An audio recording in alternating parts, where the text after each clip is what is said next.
It was a Crimson tidal wave over the weekend as Alabama added 4-star cornerback Zabian Brown and 3-star linebacker Justin Okoronkwo. The duo propelled Bama up the boards from outside the top 25 in the team rankings to now outside the top 15. With that, it is time now for the Wiltfong Whiparound with our Director of Recruiting, Steve Wiltfong. Steve, clearly an exciting Sunday for the Crimson Tide. They add Zabian Brown and their first international commitment from Germany in the 2024 class, and Okoronkwo. So what will these two additions bring to Nick Saban's squad? Well, Alabama's certainly putting together a special class in the secondary, right? As they add Zabian Brown to Jalen Mbakwe, two guys that are going to bring a lot of speed on the perimeter there. And they also have a commitment from Jameer Grimsley, who's as physically impressing and imposing a defensive back as there is in the class. But Zabian Brown, our director of scouting, our colleague Andrew Ivins, absolutely loves this guy. I was standing next to Andrew on the field in Miami when we saw him compete for the South Florida Express in the Miami Battle event, and he really impressed with how fluid of an athlete he was able to lock up and cover some of the best receivers in the country at that event. Like I said, he can run, he's instinctual, he's fluid, he's got all the traits to be one of the next terrific DBs at Alabama. And again, Alabama putting together a special class in the secondary. And then Justin Okoronkwo, 6'3", 225 pounds with off the charts athleticism, has run as fast as 4.49 this summer in the 40-yard dash, has a shuttle time that would make defensive backs drool, 4.06 there, 10.5 broad. So he's got some athleticism that would certainly stand out in an NFL combine setting. He's got some traits to be developed at Alabama, a place that has a track record at the linebacker position. So it's an exciting pickup for him as he makes the move from over the pond to our side of the pond. It's exciting for Alabama to add a player of this caliber athletically.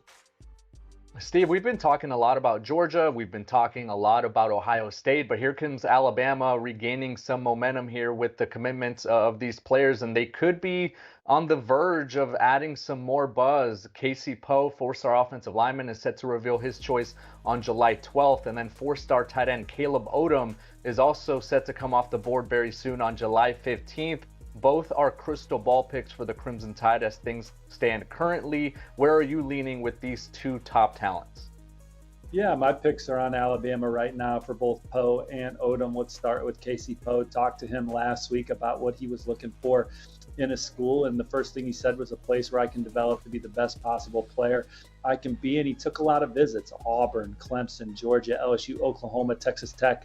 I think the Sooners in particular have given him a lot to think about, but I like where Alabama stands following his visits to Tuscaloosa and his feel for the staff and getting around their offensive linemen on the team. I think he loves his potential playing for Coach Saban and company. And then with Caleb Odom, he told me that Alabama was his leader after he took his official visit the first weekend of June, and I think that they've been able to hold on there over, I think Miami's probably been their main competitor, Texas A&M, some of the other programs that he's given a good look to, but everything from breakfast at Coach Saban's house to being able to talk to him about the program and see how the coaching staff, he talked about how the coaching staff cares for their players developing on and off the field. I think it resonated with him and his family, and I think they've held on here. You mentioned their ranking, Emily. My favorite ranking is the average ranking per commit, and Alabama currently sits at number 3 in that category right now. So it's one of the nation's best classes, and they're in position to land 2 more high-caliber prospects as the week continues.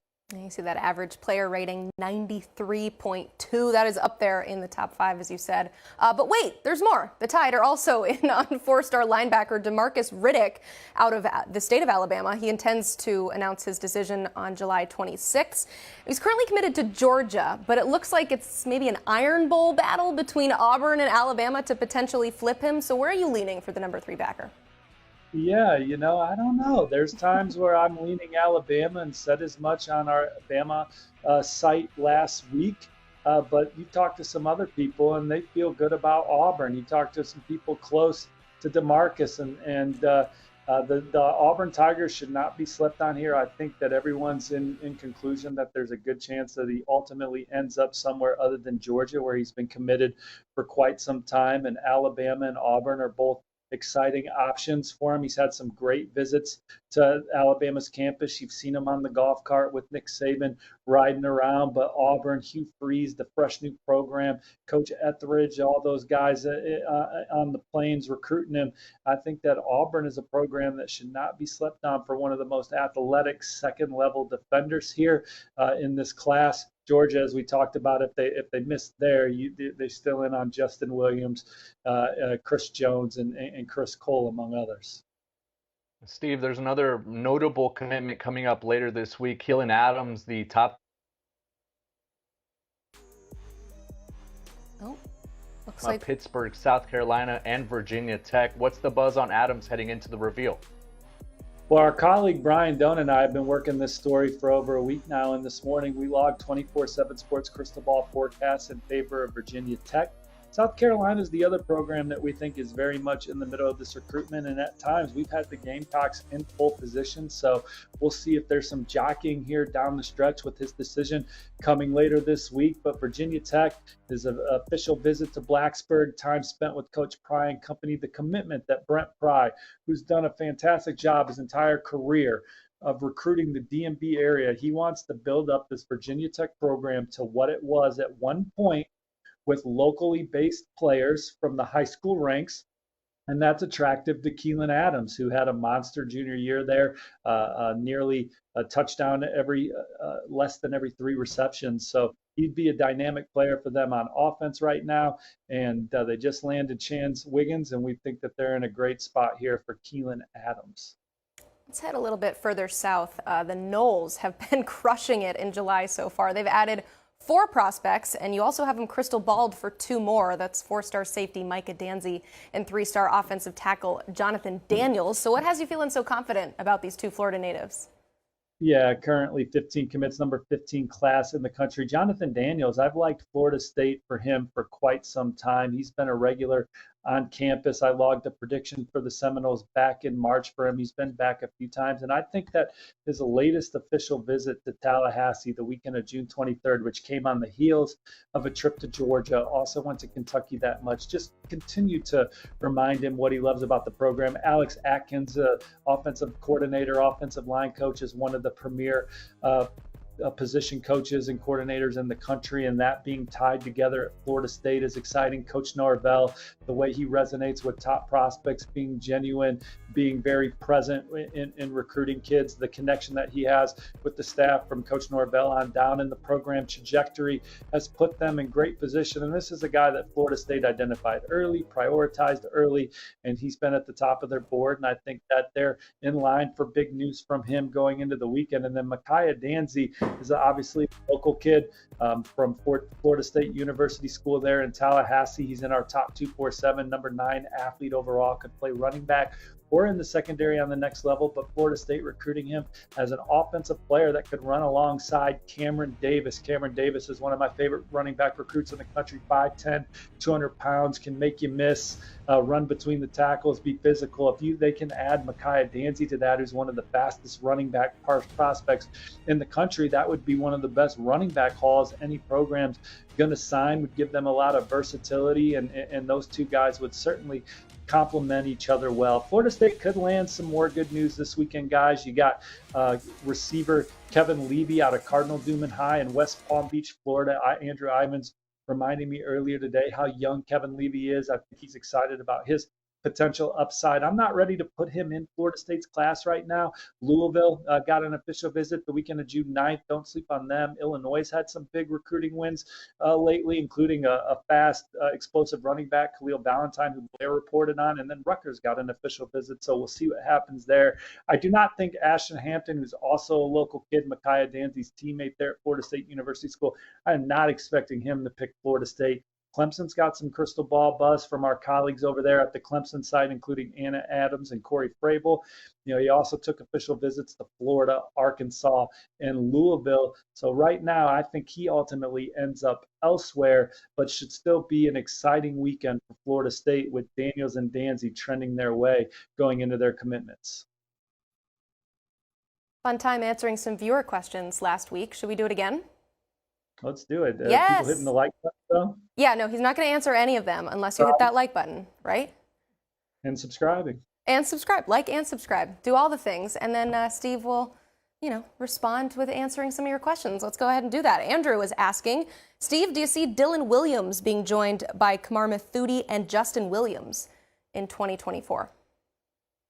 I think that is Kamar Mathoudi going to join Dylan Williams, and will they also land Dylan Williams? Yeah, I think that Oregon has a chance to sign a super linebacker class. We have Kamar Mathoudi who's going to announce on the 24/7 Sports Network, so make sure you're subscribed, logged in, getting your updates there. He's going to announce with us here this week, and I love where Oregon stands with him as they battle Michigan State and Washington, among others. And then Justin Williams is a war on the trail. I talked to some people today that feel like Georgia is really trending for him. I'm not ready to back off my Oregon prediction, even though I certainly could easily see him at Georgia, but he's taken a visit to Georgia back in the spring or early summer and then took his official visit in June. They just landed his teammate, Joseph Jonah Adonijah. So Georgia's got a lot of momentum with him right now. I could see the 5-star linebacker in Athens, but Oregon, they led last fall. Like, they're not going away. They're going to fight all the way to the finish here. So we'll see what happens. Steve, we have a question also in the chat from Sean Nelson. He wants to know about Georgia, their new offensive lineman, 6'7", 335, and another one 6'6", 325. Do you see another repeat national championship in a few years, Steve? Well, I just think with the way that they're recruiting, right, that they're going to be the favorite or in the mix to win a national championship year in and year out. And our colleague Andrew Ivins had a story today on Georgia's 6-man O-line class that averages 345 pounds. And Daniel Calhoun, Nair Daniels, Michael Luini, and Marquise Easley, the latest to join the fold there. And it kind of started under Sam Pittman, right? They had a type, big, massive guys that they got drafted to the first round. Baton goes to Matt Luke. And baton goes to Stacy Searles, and why fix a recipe that's not broken there? Georgia, with their awesome strength and conditioning program, terrific player development, they're going to be massive up front, but those guys can bend and they can move, and they're ferocious. Yeah, mass equals national championships, apparently. It seems to have worked for Georgia, and just keep doing the same thing. Got another question here from JMac Volunteer. I think you know where this one's headed. Steve, who do you think Bennett Warren will commit to, Tennessee or Michigan? And also, he wants to know when. So he's got all the questions here. What do you think? Well, I also wouldn't sleep on Texas A&M there, who got an official visit. Coming out of that Michigan official the weekend of June 9th, I definitely liked where the Wolverines stood. Oklahoma's been fighting tooth and nail for Bennett Warren. Bill Bedenbaugh is one of the best developers of talent at the position in the country. Oklahoma might have 3 more offensive linemen drafted this year, so Bennett Warren certainly sees that. Has always had great visits to Oklahoma, but no question that visit to Tennessee the last weekend of June was a major needle mover. He enjoyed his time in Knoxville, loves the vision of the program, loves Coach Heupel's offense collectively and how offensive linemen can shine in there. And in Tennessee, they just had a big recruiting win for William Satterwhite at the position over the weekend out of Akron, Ohio. He was one of the most coveted players in the country at the position, and there's Bennett Warren right there for them as well as he nears his college decision. Kenneth Williams has a question as well. It says, hey, Steve, big fan. What's the latest in Dylan Stewart's recruitment? Oh, man, not much new from the last couple episodes, but we'll rehash here. Ohio State is the crystal ball.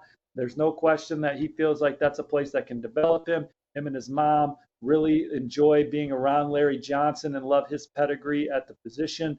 The big games that Ohio State plays in, the way that they take care of their players in Columbus, all those things stand out about Ohio State. But there are several people out there that believe that he is going to be a Gamecock.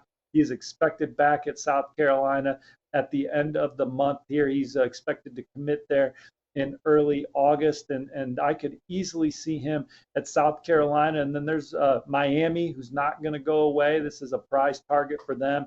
They've had him extremely high on the board the entire cycle, have gotten him to campus a few times, and we've seen Mario Cristobal in Miami slingshot up a player's board. And then Georgia, they're still in there, led by Coach Chidera Uzo-Diribe. Now, I don't think Georgia, there was a time where I maybe liked Georgia's position the best. It's been a long time since then, but Georgia and Maryland round out Dylan Stewart's top 5. All right. Thanks for the update there. We got another one here from Master MJ. I think you have a story out right now. Williams Nwaneri, he wants to know what's the latest with him, and also Breland Steve. What you got? Williams Nwaneri is nearing a college decision. I talked to his coach today, and he's pointed to August 1 as a potential decision date, end of July, he said. And this is a recruitment that seems like it could be getting fluid here with the last couple weeks. You know, Georgia picked up some momentum with the official visit the first weekend of June.